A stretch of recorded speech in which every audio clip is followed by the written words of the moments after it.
Hi, good afternoon, everyone. My name is Sophia Budai, and I work here at the U.S. Embassy in Moscow.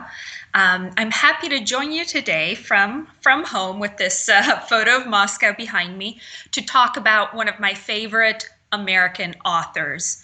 I know there's a lot of interest surrounding American authors and their influence on American literature. So I'm happy to have this opportunity to be here and talk about F. Scott Fitzgerald. I'll be focusing today on his life, a little bit on his work, and mainly on his most famous, his most well-known novel, The Great Gatsby. I have a copy of it in front of me. If you haven't read the book, I don't know if you'll want to listen because I will be giving away some of the plot, but I hope you'll stay with me and join for that discussion. I'll also be happy to take questions at the end. I'm not an expert. I'm not a specialist on literature, but I am a lover of good literature, and F. Scott Fitzgerald is one of my favorite writers. So if we could go to the next slide about his birth and childhood, we can start from there. So I initially got interested in F. Scott Fitzgerald because he and I are from the same city, St. Paul, Minnesota. That's where I grew up, and that's where Fitzgerald was born and spent most of. Now, he didn't live there for most of his adulthood, so for the past few decades, descendants of mainly Irish immigrants.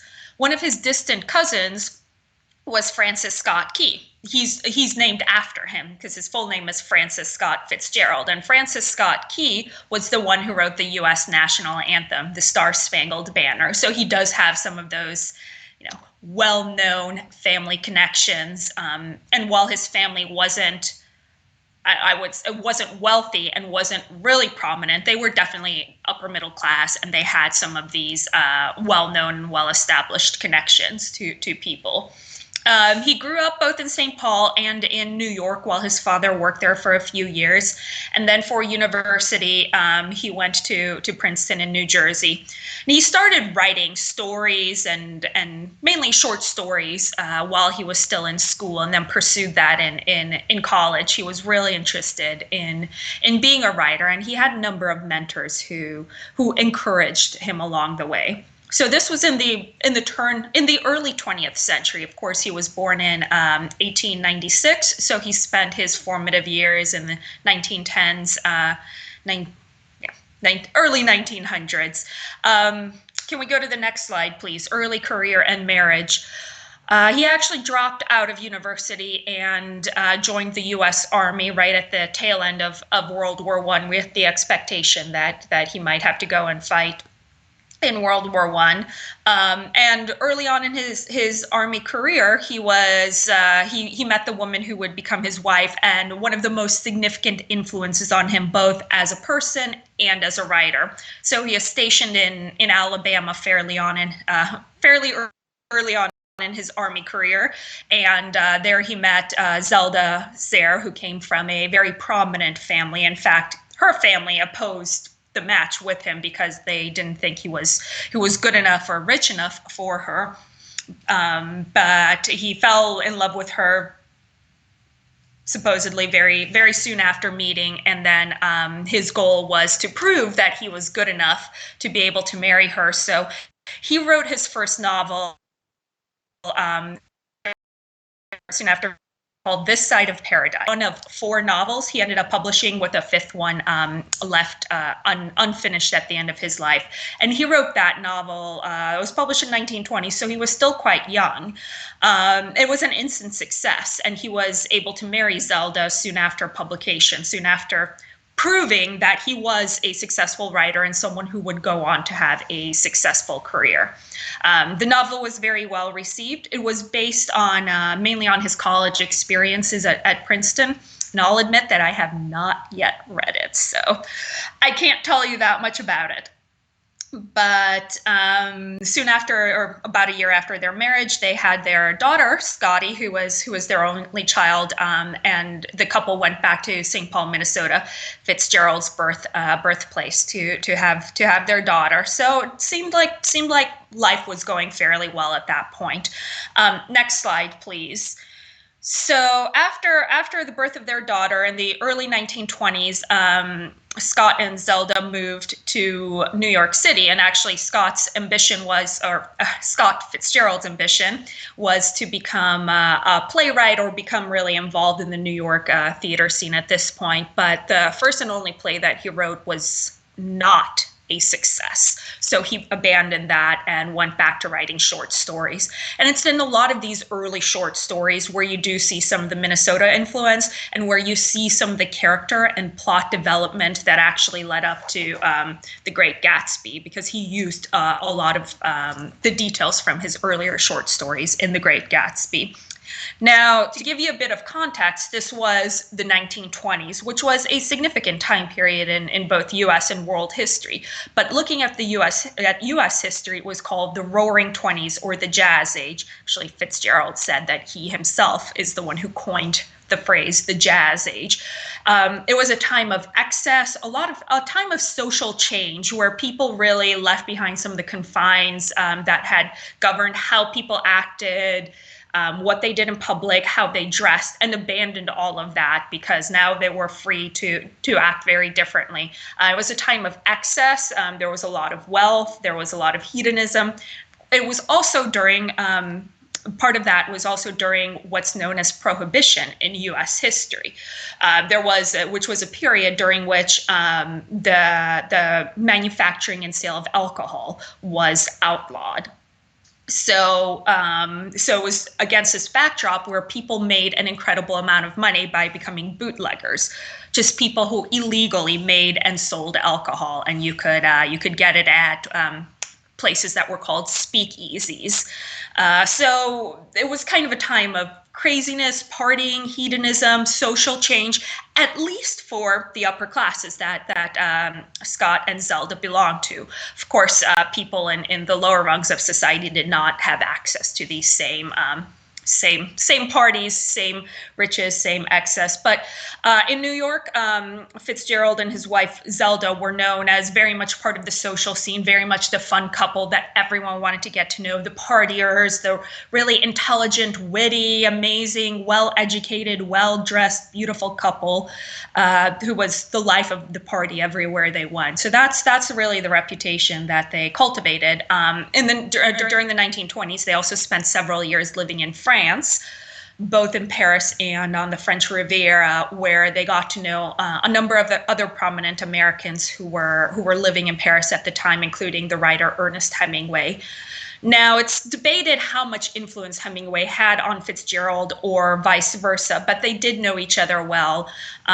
Zelda apparently did not like Hemingway very much, and the feeling was mutual, so there was some personal tension there. The couple actually relocated back to the U.S.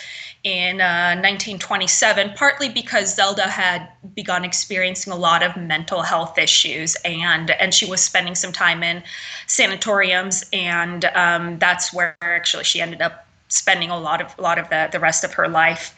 The Great Gatsby itself was F. Scott Fitzgerald's third novel, and it was published in 1925. So during the years that they were in France, but he had been working on it for a couple years and revising it. And I'll talk about that in a little bit later. Let's go to the next slide, please, with the final years in the 1930s. So, looking at the history of the country, the 1930s was what's known as the Great Depression because of the economic situation. The stock market crashed in 1929. That put an end to this age of hedonism, riches, and excess that defined the Roaring Twenties, and in came this period of this very difficult economic period with high levels of unemployment, poverty, and also kind of social change as well, continuing social change, but in a different way. And Fitzgerald's novels by that time, I think he had already published 4 by then.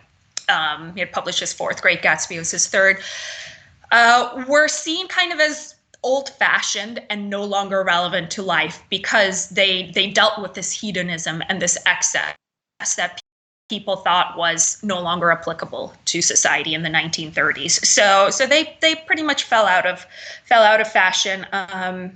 during the Great Depression, Fitzgerald spent a couple years in Hollywood as a screenwriter. I have his Screenwriters Guild card in there that showed that he was someone who tried to make it in Hollywood, had some success, but not a huge amount.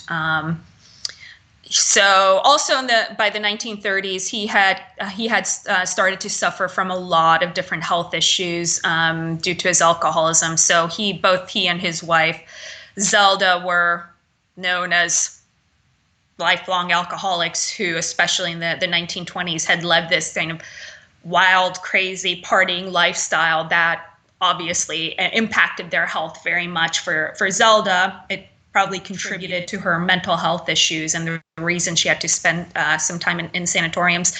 And then for Scott, it physically manifested itself in the 1930s. He suffered from a lot of different health issues that were due to his past alcoholism.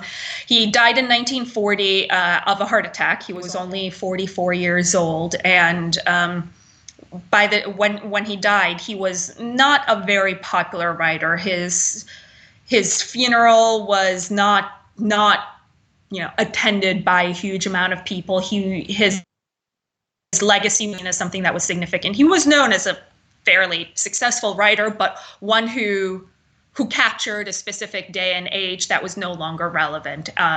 His novels were not making him a lot of money, so he had a lot of financial difficulties by the time he died, and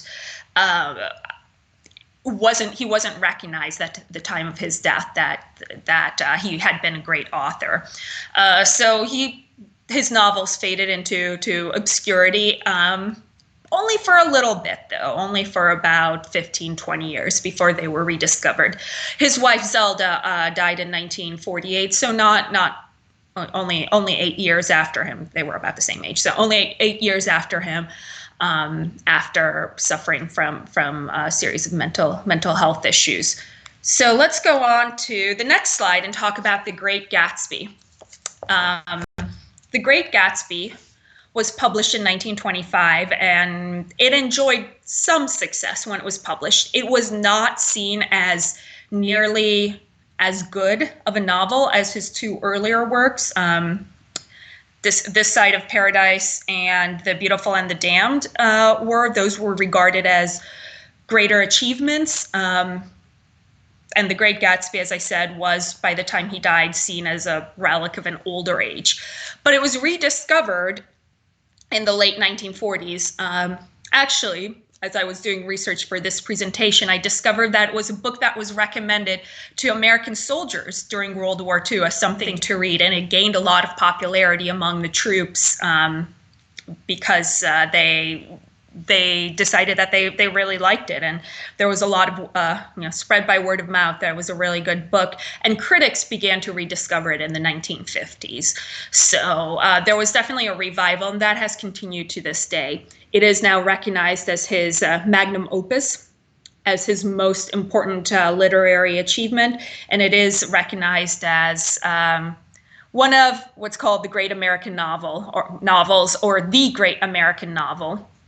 So on the slide, I have two quotes from the book, including the first one is the opening quote. And I also have the cover of the book. And my book is a little bit different, but it has that same cover. And every edition of The Great Gatsby has that same cover because Fitzgerald worked with the author to commission that cover. That is the cover he chose specifically for this book. So there's a lot of symbolism in the cover, and I think it's up to everyone to read the book and decide themselves what it means. But in discussing this book, let me go ahead and read the opening lines because I think they're just so beautiful, and then discuss some of the plot and the themes.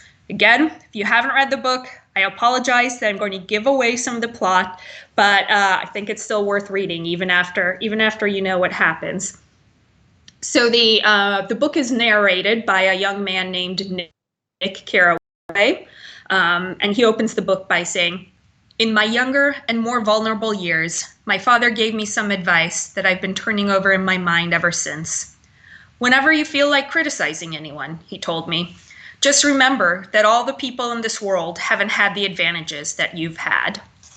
So Nick is based a little bit on Fitzgerald himself. He comes from the Midwest. Minnesota is the Midwest. He went to college at Princeton on the East Coast, known as one of the best universities in the country. He spent some time in the Army, fought in World War I. Fitzgerald never actually made it over to Europe during World War I, but did spend a couple of years in the Army. And then he moved to New York, or Nick in the book moved to New York for his career. He worked in as a bond salesman, I believe, something relatively boring. So Nick is the narrator of this book, and he's a fairly reliable narrator in that he tries to give an unbiased version of what's going on, but we see his attitude toward the characters and his relationships with the other characters change throughout the book as he gets to know them better. Now, The Great Gatsby takes place over a summer, basically about 3 or 4 months. So it doesn't cover a lot of time. It's also not a very long book, as you can see. So it takes place over a summer in 1922. And really captures that age. Set in New York City, well, outside of New York, basically. And aside from the main character, Nick Carraway, or the narrator, Nick Carraway, the main character, you could say, is Mr. Gatsby himself, the Great Gatsby. It's an interesting title because he has a lot of flaws as a character, but he's someone that Nick really comes to admire. So Jay Gatsby, the Great Gatsby, is this mysterious rich man who becomes Nick's neighbor when Nick moves to New York, because he rents a house that's right by Jay Gatsby's. And Gatsby has this huge, opulent house where he's hosting, at least for a couple weeks, these wild, crazy parties that everyone in society comes to, with champagne flowing and musicians and food and everything. But he never really gets to know his guests. He isn't really interested in his guests. There's only one person that he's interested in, and that is Daisy Buchanan. So Nick's cousin, or distant cousin, is Daisy. She lives across the bay in a large house of her own. She's married to a man named Tom, has a young daughter, and is good friends with a golf champion, Jordan Baker. Nick and Jordan end up having a romance of sorts. Her character is fairly limited. She tells Daisy's past and fills in some of the holes in Nick's account, but she doesn't have a huge role herself. Now, I'm going to give away a lot here, so yeah. But I think you should still read the book. And of course, if you've seen the movie, you will know this. Let's go on to the next slide. It's the last slide. That has themes on it. So Gatsby is obsessed with Daisy Buchanan. He fell in love with her when he was also a young soldier. So he's also based a little bit on Fitzgerald himself. He fell in love with her as a young soldier, but her family didn't think he was good enough. So we see shades first of Fitzgerald's relationship with Zelda, but also a prior relationship that he had that failed with a wealthy woman who was also considered not to be good enough for him before he joined the army. So in the intervening years, Gatsby has acquired a huge amount of money. We find out it's from bootlegging, so it was through illegal means, but he acquired a huge amount of money, and he purchased this opulent house and throws these amazing parties that everyone in society talks about, just to get Daisy's attention and to prove to her that he is good enough for her. Now, of course, she's been married for a couple of years to Tom, who is not a sympathetic character at all. And he uses Nick when he finds out that Nick is Daisy's cousin to try to get closer to Daisy. So let's talk about some of these themes, and then I'll incorporate more of the story, because it does not end very happily. In fact, it doesn't end happily at all. So if we look at the themes of what is the theme, The Great Gatsby, and here on the slide I have a photo from the first Great Gatsby movie from the 1970s with Robert Redford as Jay Gatsby and Mia Farrow as Daisy Buchanan. Now there was a movie that came out like 5 years ago with Leonardo DiCaprio that I enjoyed as well, but just to show some of how The Great Gatsby remains popular in pop culture. But in terms of the themes, we see a disillusionment with the American dream. And this is a big theme in American literature, the American dream, the idea that you can achieve anything you want if you work hard enough, that you have these vast opportunities to become whoever you want and reach whatever goal you set out for yourself, and you define for yourself what is your dream, but it's the American dream that there's a possibility of fulfilling it. So that was, Gatsby's dream was to get Daisy Buchanan. He was in love with her, and his dream was to finally, everything he worked for was because of her, but it all comes crashing down at the end. It's all for nothing, and there's a question of, is it really worth it? Of course, the book deals with the excesses and hedonism of the Jazz Age, and that's something that Fitzgerald took in himself. I don't know to what extent, while he was living this life of partying in New York and in Paris, he was actually unhappy with it, because at the time he took full part in it, both he and his wife, and they were really the center of the social scene in this. So he personally didn't condemn it because he took part in it, but the book really condemns it, about it's empty, it's meaningless, it's only a show that you're putting on for other people, and it ultimately doesn't really matter because it can all disappear very quickly. And even if it doesn't disappear, what does it mean? What good is it?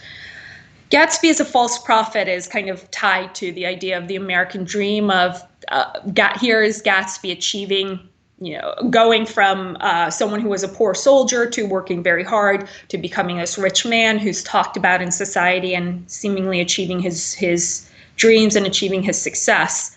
But is that really what people should be working toward? Gatsby comes out, according to Nick's characterization, probably the best character in the novel, the most innocent character, but he's still not a good person. He's still engaged in a lot of these. He's still engaged in an illegal activity to make his money, and then it all comes crashing down. He's killed in the end of the book. Sorry to give that away, but there's also a lot of talk about class and gender inequality. Again, giving away more of the book, but Daisy's husband, Tom, has an ongoing affair with Myrtle, the woman named Myrtle, who is married to a garage mechanic who lives nearby, and everyone knows about it. He doesn't even try to hide it, and it's something that's accepted as just something you do.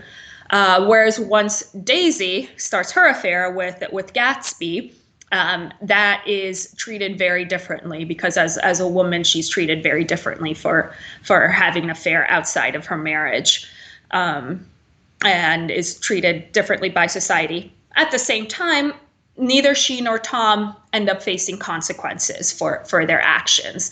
They are a rich couple, and they will always rise above it, and they won't face consequences in the way that society is constructed. So I had put a quote on the slide before that I think is really captures Nick's disillusionment with Tom and Daisy and their entire situation, saying, "They were careless people, Tom and Daisy. They smashed up things and creatures and then retreated back into their money or their vast carelessness, or whatever it was that kept them together, and let other people clean up the mess they had made." So that really captures who Tom and Daisy are as this couple. Sure, Gatsby was in love with Daisy and thought she was this incredible woman. Tom is a successful businessman who, is well regarded in society just because he has the money. But ultimately, they are careless people. They don't care about anything else, and they're protected by their class and their money. So they don't face any consequences for their actions, including the fact that, again, I'm giving away something, the fact that that Daisy kills Tom's mistress Myrtle in when she's driving a car with Gatsby. It's an accident, but she's the one who ends up hitting her, and she doesn't face any consequences for that. So a lot of this book, as I said, Fitzgerald was working on it throughout the couple of years prior and wrote some short stories that captured some of this. But he was also very much influenced by his wife, Zelda, not just in this book, but in a lot of other books. He used what he said to him. He used excerpts from her diaries, and he used characterizations of her to somewhat in the Daisy character, in fact, quite a bit in the Daisy character, but then snippets also in the other character, and apparently used some of the direct quotes that Daisy says were things that Zelda had said. So it is very much a reflection of kind of what both the time and his own relationships, and even more so, his last novel, his last full novel that was finished, called Tender is the Night, which is one that I have read, and nowhere near as good as The Great Gatsby, but it is interesting to read. That one, the relationship between the main couple is very much based on his relationship with Zelda. And prior to him writing that book, a few years prior to that, Zelda had actually written a novel, much of which was based on her relationship with F. Scott Fitzgerald. And it was published, didn't receive a lot because Fitzgerald publicly opposed it and spoke very badly about it. As it turned out, it's because she had used material from their life that he had wanted to use in Tender is the Night and other works, and did end up using. So he was basically angry that she took that shared experience and wrote about it herself, whereas he was the writer and he was the one who wanted to write about it. Looking at some of the historic kind of reevaluations of Zelda, it's definitely she is definitely seen as a very talented woman who could have had a literary career in her own right, but she was in the shadow of her more famous husband, and he ended up using a lot of the material that she could have used herself in her writing. She also, of course, suffered from mental health issues, schizophrenia, including schizophrenia. So that was difficult for her, even though they had money and fame, and it seemed to the outside world they led a very charmed life. There were a lot of internal struggles, and there were a lot of disagreements and conflicts within their relationship. So it was a complicated relationship, but it is acknowledged by critics that Fitzgerald's writing, especially Great Gatsby and what came after, would have been very different without Zelda's influence and without the relationships that he lived through with her and formed thanks to her. So would be interesting to read her novel, and then also read some of what else she wrote. So I have not yet done that. I'm almost wrapping up, and I'll be ready for questions soon. But I just wanted to stress The Great Gatsby really remains a hallmark of American literature. I first read it when I was in high school, so that is typical. It's still on the curriculum for a lot of students, whether that's high school or college, to read, and it's seen as a very important piece of American literature from that age and overall. And then I also want to say that it's a really fantastic book, that it is so well written, and it's sometimes simple in terms of the way that it's written, but it's really, really beautiful and captures the essence of a lot of the characters. So I see there was a question earlier, but that disappeared. So let me go back. Okay, here we go. All right, questions from YouTube viewers. Do you know anything about his daughter? So that's a good question. I confess I don't know anything about his daughter. In preparing this presentation, I did Google her just out of curiosity. I think she passed away in like 1980 something. She did work as a journalist for much of her life, so she was herself a writer, an author.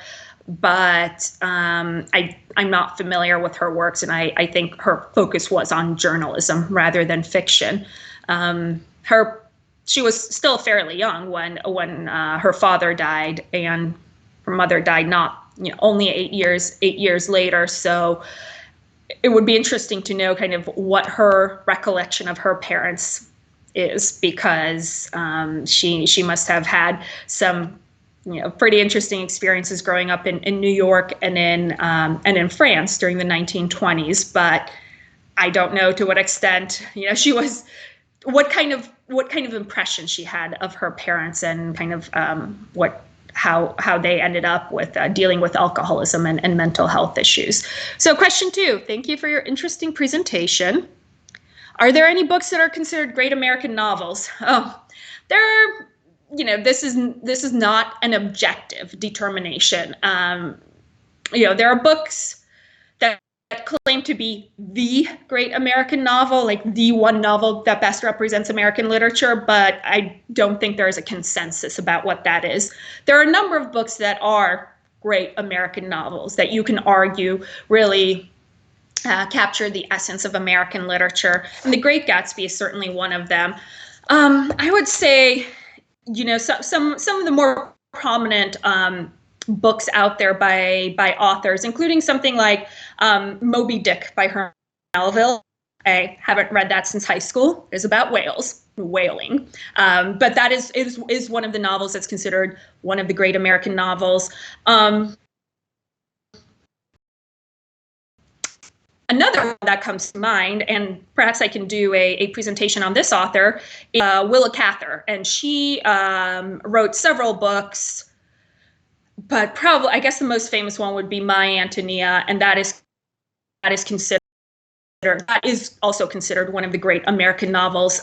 She was also from the Midwest, focused on the Midwest and kind of pioneer life and the prairie and what that meant to Americans and the United States. So that's, her writing is beautiful, and yeah, maybe I can do something on her. So definitely. But if you look at some of the others, Faulkner, Hemingway, you can say those are great American novels. Some of their best known works. It's subjective. I think people agree that that there have been a lot of very talented and very famous American writers who, at least in one of their books, if not more, really captured an essence of American history or an American theme or an American idea that you can say represents what the country is about. But it's hard to say that one book does that. Of course, no one book can. So let me go to the next question. Why is F. Scott Fitzgerald one of your favorite authors? What do you enjoy most about his writing and his books? So, as I said, I like the fact that he St. Paul, so I felt a connection with him coming from my hometown, and approaching his writing from that. I remember in high school when I read this book, before we read the book, our teacher assigned a number of his short stories that were actually set in Minnesota, that some of the characters and themes actually ended up going into Great Gatsby, but obviously this book is not set in Minnesota, so it's different. But some of his short stories that were set there, it's really interesting to read and see what life was like in the early 1900s. I love The Great Gatsby because it is, I think, I'll read to you what he said about it himself. Let me see. He said, before he wrote it, he said, "I want to write something new, something extraordinary and beautiful and simple and intricately patterned." And I think some of the phrases that he uses to characterize the people in the book, as well as the age, what's going on, are just so beautiful and so well done and different than what I have read. So as I have already said, Gatsby is in love with Daisy, who was this unattainable woman that he worked so hard to try to attain. And here, I'll read another paragraph that I love. And remember, the narrator is Nick. So he says, "She's got an indiscreet voice," I remarked. "It's full of..." I hesitated. Her voice is full of money, he said suddenly. That was it. I'd never understood it before. It was full of money. That was it, the inexhaustible charm that rose and fell in it, the jingle of it, the cymbal song of it. High in the white palace, the king's daughter, the golden girl. So I feel like some of these simple phrases, just saying her voice is full of money, it's such a simple characterization, but it captures what's going on really well. And the characters, of course, in the book, except for Nick, the narrator, who's a pretty good person, Jordan, who's a fine person. I mean, they're complex characters, and you definitely don't end up liking them. It's hard to say there's a hero, because Gatsby might be the hero, but I mean, he does a lot of illegal things, and you can roll your eyes and say, why is he spending his entire life going after this woman who's already married and not that interested in him? Tom and Daisy end up being kind of terrible people who are protected by their wealth. And, you know, none of the characters really are kind of shining examples that you want to live up to, but it captures the reality of this. It captures this in the relationships. So, and I think the book is beautifully written, and it's fairly easy to read now. You know, it has what you think are some of these complex characterizations, but once you sit down and start reading it, it's not hard to read, and it goes by quickly, and it's a very pleasurable book to read. It's not long either. So I think sometimes you forget that you're reading a masterpiece because you get so engrossed in it. Next question. Did he mention what impact the First World War had on him in any of his memoirs? To be honest, I don't know. He did join the army towards the end of the First World War, with the thought that he would probably be, sent to Europe. But the war ended before he was, and he left the army soon after that. So his army career was very short, and he himself did not see war. I'm sure that when he went to live in Paris in the 1920s, there was still, of course, a lot of the impact of the war was still very much felt in Paris, much more so than in the United States. So that probably had some impact on him, but I don't know. It's definitely not discussed in The Great Gatsby. It's not a part of Tender as the Night, any of the short stories I can recall. Those are the two books I've read. So he wrote 4 complete books and 1 incomplete book. So he didn't have a huge collection of books, but he did write, I'd say probably dozens, if not, I don't know how many short stories, a lot of short stories. So to be honest, I don't know what impact that might have had on his writing. Personally, just because he didn't participate and he was still fairly young when the war ended, I don't think it had a fundamental impact on him. It's more kind of what came afterwards, the Roaring '20s, the Jazz age. That's what really influenced his writing and a lot of his, the course of his life. Question 5. What's more important in his book for readers, in your opinion, love theme or social issues? Well, in this book in particular, the love theme, it's not, I would even hesitate to call it a love theme. I mean, you have relationships between couples. You have Daisy and Tom, who are married and have a daughter. You have Tom and his relationship with his mistress, Myrtle, which is not a very good one. He's abusive toward her and toward Daisy. You have Jay Gatsby and you have Daisy, where it's hard to know what Daisy's feelings are about that relationship. You get the strength of Gatsby's love for her, fascination for her. You don't even know, is it love? Is it just a fascination? Is it something that he wants to attain? And Daisy is much more ambivalent about it. It's hard to know exactly how she feels. And you can argue that she loved him, but she was married and she couldn't be with him, or she thought it was a fun flirtation. It's hard to know how she feels. And then Nick, the narrator, does have a romantic involvement with Jordan Baker, who's a friend of Daisy's, and she's a golf champion. But it kind of peters out. It's not serious. So it's hard to say what the love theme is. Is there a love theme?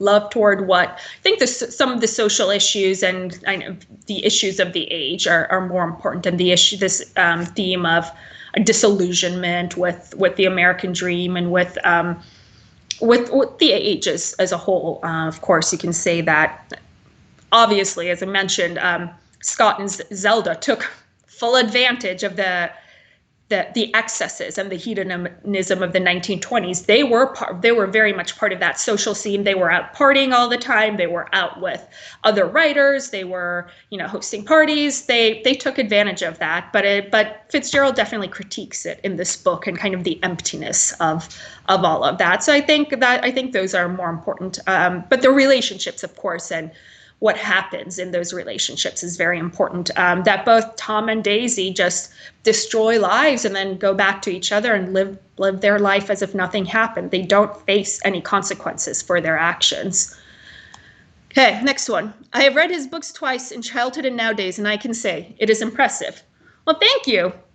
I agree. I would be interested to know if there are some Russian translations that you recommend of The Great Gatsby. I'm sure I could go to Dom Knigy and pick something up, but it would be interesting to know how familiar Russian readers are with Fitzgerald and The Great Gatsby. I'm sure there are translations of his work, but is that something people read? Is it taught in schools, or is it only something that people who are really interested in American literature go out and read? I personally don't have a good understanding of how well known he is outside the United States and outside, that literary tradition. As I said, he had lost a lot of his fame and popularity by the time he died, and a lot of people at the time thought, he wrote some good books, but that's about it. No one will remember him in 100 years, and here we are. About almost 100 years after The Great Gatsby was written, and it's regarded as one of the best examples of American literature. Okay, are there any writers that remind you of F. Scott Fitzgerald and his writing? So, I think one of the reasons I love him is because he is unique and has a unique voice. But of course, no one is 100% an individual, and he was influenced by writers of his day and age. So as I mentioned, he knew Ernest Hemingway really well, and they were in Paris at the same time. They knew each other. They were friends. I will also admit that my familiarity with Hemingway is pretty limited. I think he's an important writer, important part of American literature. But he's just not someone who's ever really appealed to me personally. So I can't say, to what parallels there might be between the two of them. So I think, I'd have to think about it. Are there writers that remind me of F. Scott Fitzgerald? Of course, there are probably writers who have some similar styles, or who, if they came before him, you can say, oh, Fitzgerald read this person and probably was influenced, or vice versa. Someone else later on read him. But I think I think he has a unique voice that when you read his writings, you can tell that it's him. So let me see. Comment. Everybody knows about the book after the movie with Leonardo DiCaprio. All right, great. So you see there's a lot of popular, well known here, even before the recent movie.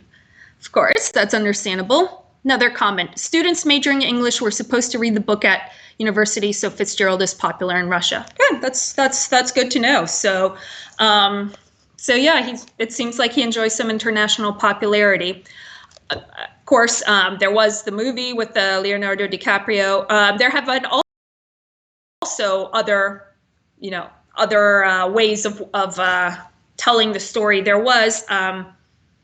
I think there have been several ballets that have been staged based on the Great Gatsby theme. There was even an opera. I looked this up because I didn't know this before. There was an opera that was Great Gatsby, and there have been other works of literature or art that reference it very heavily. Question: have you seen I Die For You book, stories unpublished before? No, I haven't, but thank you for the recommendation. I'll have to look that up. I think definitely it's always interesting to see more work from authors, especially if it's unpublished and something you didn't know about before. So I'm going to wrap up in a few minutes. Please, if there are any final questions, let me know. American Center will be hosting many more of these talks, hopefully at some point in the future in person. But until we get the opportunity to do that, we'll continue to be online. I know others will also be talking about authors. As I mentioned, I'd really like to do one on Willa Cather, partly because she's a woman and one of the most famous female authors in American literature, but also partly because her writing actually focuses on the Midwest, which is where I'm from. So Fitzgerald, because he didn't spend most of his adult life there, wrote more about settings in New York and France. But Willa Cather, actually, most of her novels were set in the Midwest, and really at a time when it was about the pioneer life and kind of those societies and how they developed. So hopefully I'll do that. And then I know I'll have other colleagues who will be giving speeches and answering questions on other topics. So I highly recommend you check out the schedule and tune in when you have a chance.